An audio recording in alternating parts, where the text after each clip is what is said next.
ஹரே ஸ்ரீனிவாசா, அனைவருக்கும் வணக்கம். நான் கனகதுர்கா. இந்த பதிவில் நம்ம என்ன பார்க்க போகிறோம் அப்படின்னா, கிரகங்களுக்கான தானங்கள் என்ன கொடுக்கலாம் அப்படிங்கிறது, உணவு வகையில் என்ன மாதிரி உணவுகளை நம்ம தானமாக கொடுத்தோன்னா சிறந்த பரிகாரமாக இருக்கும் அப்படிங்கிறத பற்றி நம்ம பார்க்கலாம்.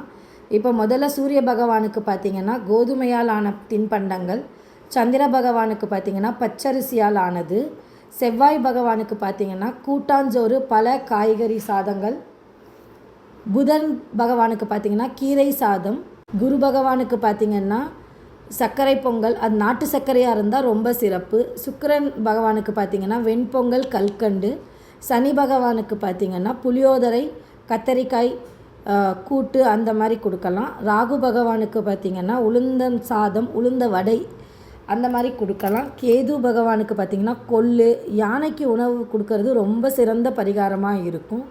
இது யார் கொடுக்கணும், எப்போ கொடுக்கணும் அப்படிங்கிறது பார்த்திங்கன்னா இந்த கிரகங்களோட தசாபுக்தி காலங்களில் இந்த கிரகங்கள் உங்களுக்கு பலம் இல்லாமல் இருந்தாங்க அப்படின்னா நீங்கள் இந்த மாதிரி பரிகாரங்களை செஞ்சீங்க அப்படின்னா கண்டிப்பாக உங்களுக்கு நல்லபடியாக பலன் கிடைக்கும்.